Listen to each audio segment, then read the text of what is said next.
Monaco OM, c'est ce qui attend les Marseillais pour ce dernier match de Ligue 1 avant une trêve d'un mois et demi pour la Coupe du Monde. L'OM de Tudor a repris un peu de confiance après la victoire contre Lyon et voudra enchaîner contre un adversaire direct, sachant que Monaco a exactement le même nombre de points que nous. Dans l'avant-match, on va se demander quel compo pourrait aligner Tudor, on s'intéressera à la dynamique des deux équipes avant de finir en parlant des joueurs à suivre et des pronostics.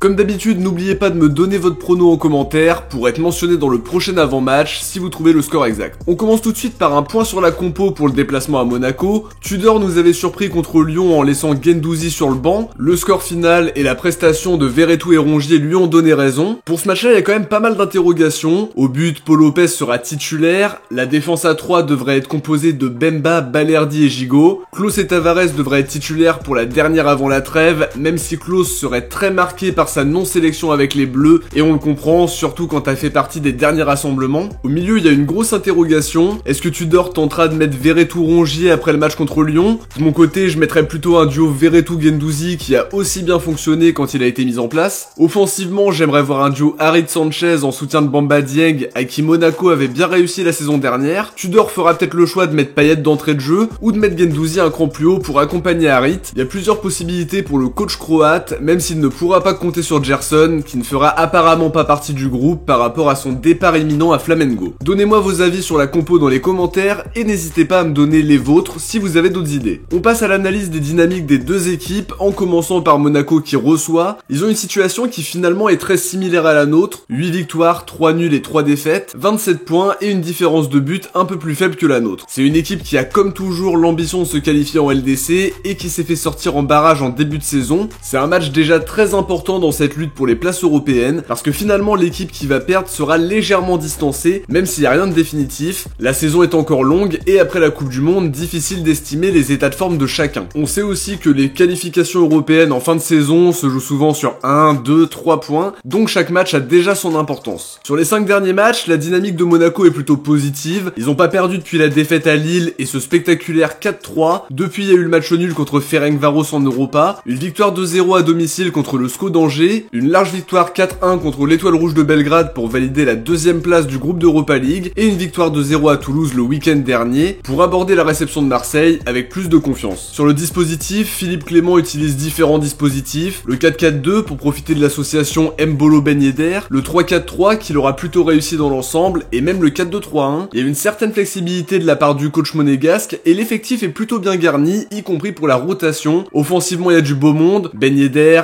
Mbolo, Voland, Minamino, Golovin, Diatta et même Gelson Martins. Ça te laisse pas mal de possibilités dans le secteur offensif, tout en sachant qu'au milieu aussi t'as de la qualité. Camara qui fait un excellent début de saison mais on y reviendra, Fofana qui est sur une progression fulgurante et Matazo qui est dans la rotation. Défensivement c'est pas mal non plus, Caio Henrique et Vanderson sur les côtés, Dizazi et Badiachil dans l'axe avec Maripane et Malangsar derrière. Il y a vraiment de la qualité dans cette équipe monégasque qui est sur une bonne dynamique entre la qualification en 16ème d'Europa League et une série de 3 victoires consécutives, toutes compétitions confondues. C'est un duel pour le podium, même si la saison est encore très longue. Il y a de l'enjeu et ça annonce clairement un match disputé pour la dernière avant la Coupe du Monde. Côté marseillais, la dynamique est loin d'être éblouissante, même si la victoire contre Lyon à domicile a fait beaucoup de bien et nous permet surtout de pas sombrer après l'élimination en Champions League qui a forcément laissé un peu de traces. Ça nous permet d'aborder ce déplacement à Monaco tout aussi décisif avec plus de confiance et la possibilité d'enchaîner une deuxième victoire d'affilée pour terminer la première partie de saison du mieux possible. Lorient a aussi le même nombre de points que nous et aura l'occasion de nous mettre à 3 points si on perd dimanche et que eux gagnent à Strasbourg. On a la possibilité par contre de mettre Monaco à 3 points et de redresser la dynamique avec 2 victoires contre des prétendants aux places européennes. On sort d'un match où on a fait une bonne première période en étant capable de se procurer des situations, même si on en a concrétisé qu'une seule. En tout cas, on a su leur mettre la pression. C'était un petit peu moins flamboyant en deuxième, même si on a eu l'occasion du 2-0 avec le face-à-face de Guendouzi en fin de match. Défensivement, l'équipe a fait le boulot. Offensivement, on a été inspiré, mais on a manqué de réalisme. J'ai aimé l'intensité et le pressing qu'on a mis pendant le match contre Lyon, et j'espère qu'on sera capable de le reproduire ce week-end. Ça permettra d'aborder la trêve avec un état d'esprit positif, et aussi avoir des certitudes sur lesquelles s'appuyer pendant cette longue pause, même si ce sera aussi l'occasion de tester de nouvelles choses pendant les amicaux. On doit faire un gros match, ça doit nous motiver de jouer un concurrent direct, et même si ce sera pas un match simple, c'est quand même à notre portée. Faut empêcher les Rennais et les Lensois de prendre trop d'avance au classement, parce qu'ils vont respectivement également jouer Toulouse et Clermont ce week-end. J'espère que l'équipe sera capable de tout donner pour la dernière avant fin décembre, mais la victoire contre Lyon est déjà un signal très positif. Espérons aussi que les joueurs ne jouent pas avec le frein à main pour éviter une blessure avant la Coupe du Monde. On passe aux joueurs à suivre. Côté ASM, je vais commencer par Benoît Badiachil qui a énormément progressé ces dernières années alors qu'on connaît son potentiel depuis pas mal de temps déjà. Il a logiquement été récompensé par ses 2 premières capes en équipe de France à seulement 21 ans. Il aurait pu faire partie de la liste de Deschamps, mais ça n'a pas été le cas. En tout cas, pour revenir à Monaco, c'est un cadre de l'équipe de Clément qui est très bon à la relance et qui a clairement progressé dans les duels ces derniers mois et ces dernières saisons. Au milieu, faudra être attentif à Mohamed Camara. C'est un joueur qui a un abattage énorme sur le terrain, très puissant physiquement et dont l'intégration s'est faite parfaitement parce qu'il a brillé depuis son arrivée et a déjà justifié les 15 millions de son transfert. Il a une belle complémentarité avec Fofana dans l'entrejeu et ça peut nous faire très mal dans la bataille du milieu. En attaque, je vais dire Ben Yedder qui est très adroit face au but et quand il est associé avec un joueur sur le front de l'attaque, ça peut être vraiment destructeur. Déjà 9 buts toutes compètes confondues, faudra bien le museler pendant 90 minutes parce qu'il peut débloquer la situation à tout moment. Du côté de l'OM, on va dire Chancel Bemba sur le plan défensif parce que c'est la valeur sûre de ce début de saison, des performances très solides, des buts, des dépassements de fonction. Il aura fort à faire contre le secteur offensif monégasque qui est très bien garni, comme on l'a dit un peu plus tôt. Au milieu, Verretou se trouve de mieux en mieux dans le collectif, on le sent un peu moins frileux et j'ai la sensation qu'il a pris beaucoup de confiance sur les derniers matchs. Une bonne période pour lui qui a été concrétisée par sa présence dans les 26 de Deschamps. Sur le plan offensif, je vais dire Bamba Dieng. J'espère vraiment qu'il sera titulaire parce que ça peut faire très mal si on arrive à le trouver dans la profondeur. Il a cette capacité à se créer des occasions qui sera hyper précieuse dimanche soir dans un match à enjeu. On passe au pronostic et pour ce dernier match avant le mondial, je verrai une victoire marseillaise 3-1. On est sur une mauvaise dynamique d'ensemble si on regarde les résultats, mais faut reconnaître qu'il y a eu pas mal de bonnes choses dans le contenu. Contre un adversaire comme Monaco, faudra mettre les ingrédients qu'il faut dans l'engagement, à la finition, mais aussi garder cette solidité défensive qu'on a vu contre Lyon. Faudra surtout pas jouer une mi-temps sur 2, c'est la pire idée. Je suis optimiste et j'espère que l'équipe me fera pas mentir, ce serait la meilleure façon possible d'aborder la trêve, avec une victoire à l'extérieur pour distancer un peu les poursuivants, et au moins tenir la distance avec Lens et Rennes. Pour les buteurs, je vois Mbolo pour Monaco, doublé de Bamba Dieng et but d'Harit pour l'OM. N'hésitez pas aussi à me dire qui vous voyez marquer pour cette affiche de la 15e journée de Ligue 1. Avant de se quitter, on va découvrir si certains d'entre vous ont trouvé le score exact pour OM Lyon. Bien joué à Temim Bezi, Rachel Bessi, Ibra Digital, Matteo95, Draman Meite, Samba Diaco, Magique du 13, DZ Monstera, Yanis Yandark, Tutoriel Denzo, Sylvador, Mbarakfal, Bilar Cosby, Kamel Basli et Twaldin qui ont trouvé le bon pronostic. Merci à tous de jouer le jeu comme toujours et n'oubliez pas de pronostiquer Monaco OM dans les commentaires. De notre côté, on arrive à la fin de cette analyse d'avant-match. J'espère que ça vous a plu. Si c'est le cas, n'oubliez pas de liker la vidéo, c'est hyper important pour le référencement de la chaîne. Je vous invite aussi à vous abonner pour suivre l'actualité de l'OM à 100% sur la chaîne. On se retrouve très vite pour une prochaine vidéo. En attendant, n'hésitez pas à aller voir le dernier épisode d'ActuOM où on parle de toutes les dernières infos mercato, notamment concernant Gerson, mais aussi les derniers shorts qui sont sortis sur la chaîne. Ciao, portez-vous bien et surtout allez l'OM.